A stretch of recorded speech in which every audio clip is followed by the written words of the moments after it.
Welcome to the Meidas Defense Substack Live Week in Review. I'm your host, Ken Harbaugh, joined by Bobby Jones. Here's what's going on. The Iran ceasefire is fraying in real time. Israel and Lebanon just extended their meeting in Washington, the first direct government-to-government contact in 30 years. But a deal on Israeli withdrawal from southern Lebanon remains out of reach. The IDF struck and killed Hezbollah operatives near the buffer zone again this morning. Iran's Quds Force commander is warning Israel will be, quote, forced to leave in defeat. Meanwhile, Defense Minister Katz is calling that Tehran's, quote, biggest mistake. Meanwhile, the U.S.-Iran memorandum signed 2 weeks ago is being tested daily. Iran struck a vessel just yesterday transiting the strait, while Trump says he's negotiating from, quote, a position of pure strength. But the wild card, Israel never signed onto the Lebanon provisions of the MOU, and Netanyahu has vowed to hold his security zones, quote, without any time limit. So, is this a peace process or a pause before round two? Let's get into it. Before I jump into the meat of it, I want to reacquaint folks with Bobby Jones. Those who don't watch the Ken Harbaugh show, he's a retired Navy commander and host of the Anchor Watch Substack, and one of the sharpest voices we've got on the Middle East today. Bobby, good to have you back. What do you make of the strikes in Lebanon?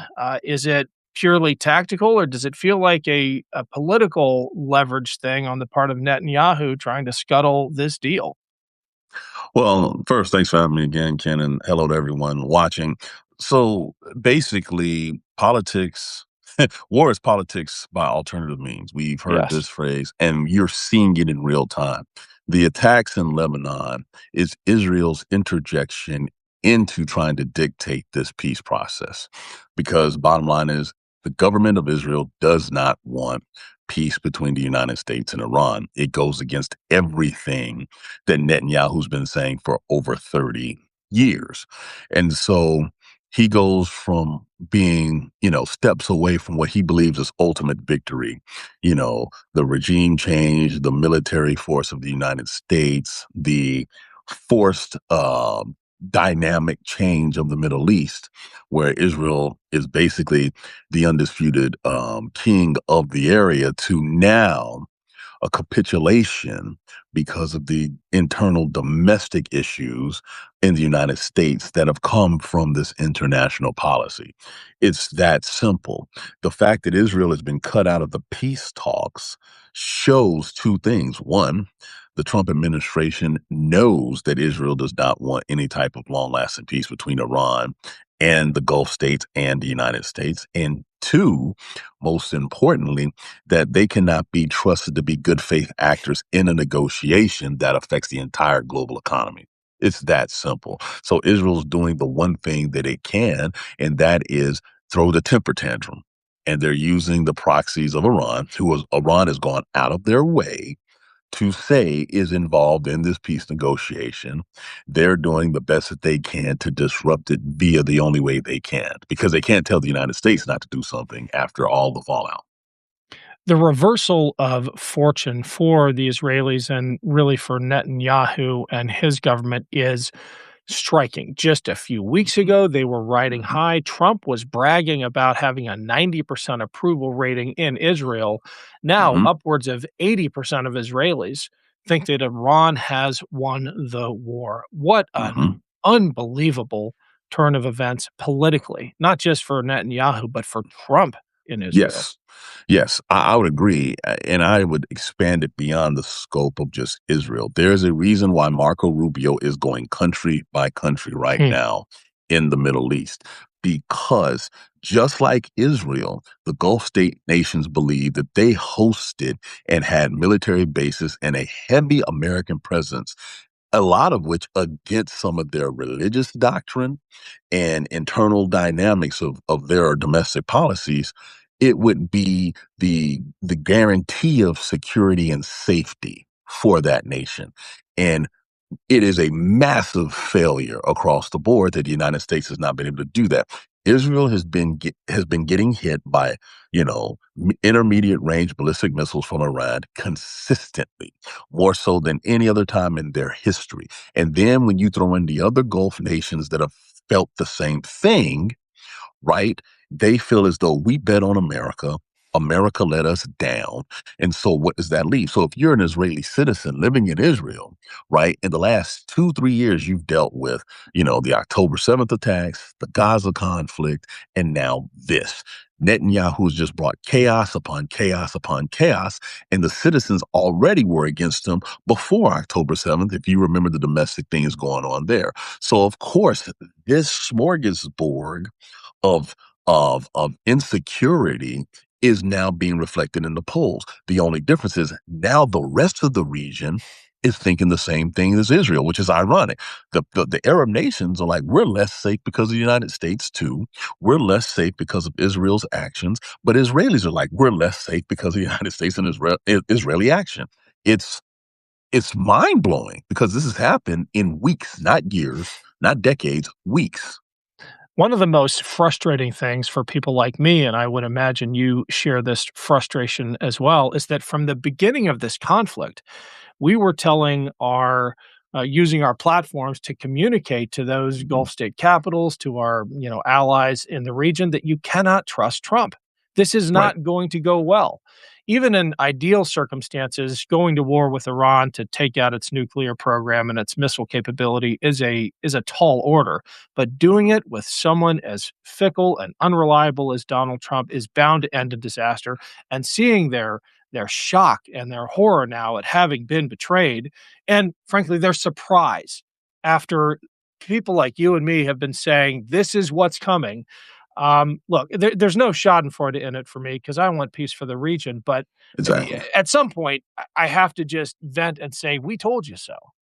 Right. No, and I take no pleasure. We take no pleasure in saying I told you so. But for those of us who have deployed to the region and had to deal with the facts on Yeah. the ground of the region, we were not allowed the luxury of make believe. And what has happened is President Trump has created a make believe scenario that no matter what happens, we're right. That is not necessarily the case. When you look at, again, going the last 2, 3 years here, the United Nations is declared what's happening in Gaza genocide. Not me, not you. International experts, genocidal warfare, and then destabilization of the entire region that was self-selected after this genocide that happened in Gaza. How can you, if you're living in Jordan, or you're living in Qatar, or you're living in Kuwait, how can you look at the situation and say the United States has made this region safer and better? Which is why when you hear rumors of, maybe US will put bases in Israel, one of the reasons you hear that, because I saw someone in the chat mention it, is because we don't know what the Arab states are going to say with us staying in their countries on their bases. You're talking about 18 of them being bombed. That's civilians put at risk. And the whole purpose of us being there was to stop that exact scenario. And so when you look at this strategically, right, just overview strategically, it is a massive failure, one that is no longer contained to the region of the Middle East, but has a global effect. The dynamics with China has changed because of this. The dynamics with Russia has changed because of this. The dynamics with the EU has changed because of this. And it's all because President Trump decided to do this on a weekend in Mar-a-Lago. Yeah, I see Chris in the chat asking about or commenting on Bahrain. I was stationed there. I think you probably Same. were too, Yep. Bobby. And the fact that we had to evacuate our military bases in the region because of the Iranian air threat is just a stunning indictment of our weakness in the region. And what did we do with those personnel? We put them in hotels across the region. Hmm. We Hmm. boarded them in Airbnbs in Manama and in Kuwait.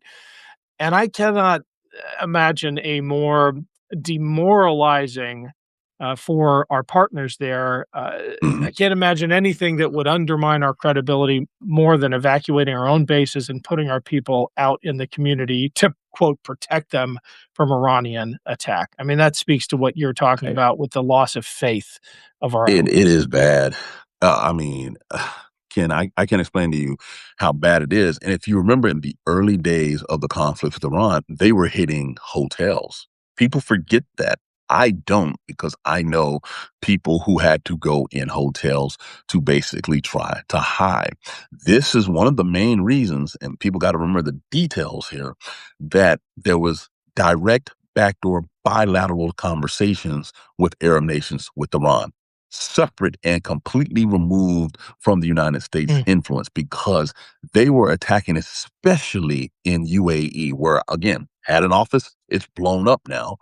They literally understand that their whole economy is finance based because of Dubai and Abu Dhabi, and they were being directly targeted in that sphere, not military, but they hit Jebel Ali where the ports were. They hit hotels that were housing people, all to create the fear factor to disrupt their economic base, which UAE in particular, because of what happened with them in pearls back in the 50s, had gone out of their way to establish for decades. The world comes here to the middle of the earth to trade. And just in one weekend, Iran was like, we're throwing that all out, which is why they were forced to have these conversations, which is why I will continue to say we will see the strategic future of the Middle East here in the next few months, which is why Marco Rubio is sitting there going country by country, trying to patch this relationship up. Because no matter what Trump says, when way after he's out of office, the economic effect of the United States being shut out in the Middle East because of this will last for generations. Let's talk about the Strait of Hormuz. The Iranians just struck a Singaporean flagged tanker, I believe, on that southern route with a Hmm. drone. Not a serious attack. No one was injured. The tanker kept on Hmm. going, but it almost feels like they're doing things like this just to show they can. Not Hmm. to Hmm. shut the strait because that tanker Hmm. kept going. It's not like it sank and fouled the entire area, but they can do this almost at will, and they want the Hmm. world to know it. It was the proverbial shot across the bow Yeah. for not just nation states that have a financial or material interest in the strait, but additionally to all of the ancillary markets that are connected to it, the insurance companies that insure those vessels for millions of dollars a day. They're letting you know, come through here if you want to. Don't talk to us if you want to. We run this. This is the equivalent of the United States saying, you don't come into the Gulf of Mexico without our permission, period. Because the reason I use that, Mexico's right there and the United States is right there, just like Oman is right there and Iran is right there. But guess what? All it takes is one of those two countries to sit there and say, it's over. Okay. And this is why when they keep saying we won the war militarily, I'm like, I keep saying, then tell a U.S. warship to pull into UAE. Tell a U.S. warship to pull into Bahrain right now, since we control it. The military training that I got and education I got, Ken, was when you are establishing air superiority or maritime superiority, you get to go wherever you want, whenever you want. I'm pretty sure the definition has not changed, but they keep using these terms. But yet again, a Carnival Cruise Line ship can't go through the Strait of Hormuz, let alone USS DDG, whatever. So what are we talking about? The reality does not match the narrative. Commentators on the right are trying to spin this as a win by showing the scorecard, showing the number of Iranian sites that have been hit, the missile launching pads that have been struck, the number of Iranian vessels that have been sunk, and comparing that to the amount of ordnance Hmm. America dropped. And Hmm. by the Hmm. numbers, looks pretty good. We spent billions of dollars, we dropped a lot of bombs, but that's not how you measure the successful outcome of a military engagement. Hmm. Explain this for us. So there's a term that you know, Ken, and I know, the center of gravity. Everything that the United States military, and I mean specifically Hegseth and Trump have said, does not talk about centers of gravity. Center of gravity in military terms, ladies and gentlemen, is what is the most precious thing you need to protect and what the most important thing you must attack when dealing with the enemy. The center of gravity for Iran is basically, okay, their oil infrastructure, specifically Karg Island and everything that runs off of it, and access to the Strait of Hormuz. They still control both. So we can blow up everything. We can make most of Iran a glass parking lot. But as long as they still have the ability to produce, refine, store, and ship oil on their terms, then their center of gravity has not been affected. Meanwhile, our center of gravity in that region has to do with our access through our multiple bases in the region and our freedom of navigation through the Strait of Hormuz, both of which have been denied. So, from a center of gravity standpoint, in my humble opinion, they're completely wrong. They're completely wrong. So this is why the rhetoric does not match the actions. If what they were saying is true, Rubio would not be in the Middle East right now. If what they were saying is true, USS whatever could pull into any one of the ports that it's always pulled into, like they did this time last year. None of that's true. Yeah, and even on that military front, the Iranians still have capability that can deny access, as we're seeing with the inability of Hmm. U.S. warships Hmm. to transit. But man pads, these are the shoulder launched There it is. missiles. It is really tough to take those out. And Very.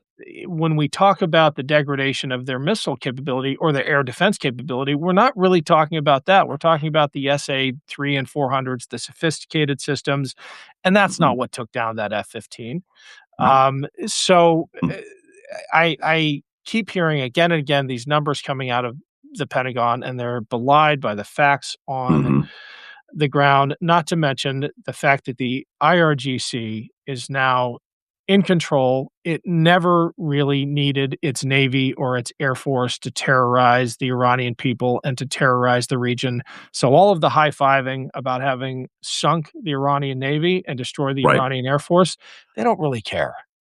No, they don't, and it's misleading. I'm glad you brought up the man pads and everything. So let me some very high level discussions on what we're seeing when it comes to actual tactics. Number one, it's much easier to stop missiles before they launch. We call it left to launch. You want to stop them. What's the problem with man pads and stuff like that is they can be thrown on any speedboat, they can be hidden, they can move all over the place. So it's hard to stop them left of launch. What's extremely difficult as someone who worked at the Missile Defense Agency is once those missiles are launched to defeat and knock them down. You're talking about hitting a bullet with another bullet going faster than you can imagine in space that, the whole sky is what you're trying to narrow down with your systems.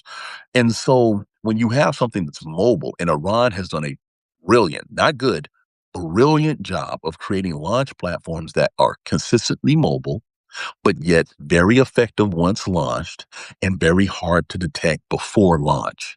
And so therefore you're at the mercy of their movements. Now, the United States, our warships, we have capabilities to knock this stuff down, but your type 3 merchant vessel that's trying to go through the Strait of Hormuz in a 2-mile traffic separation scheme does not. Does not. And so if you're not negotiating, like you said, with the IRGCN in particular, the Navy portion of it, as defeated as they may be, last I saw, they can still reach out and touch someone Yeah. in ways that make you stop, make you anchor, make you pause, and make you say, we're not going. And that is strategic victory, not tactical victory, strategic victory.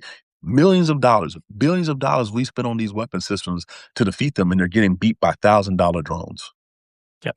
Yep. And to show you how stubborn we are, one last point, the people trying to figure out the best way to defeat that at the Pentagon are getting fired by Hegseth.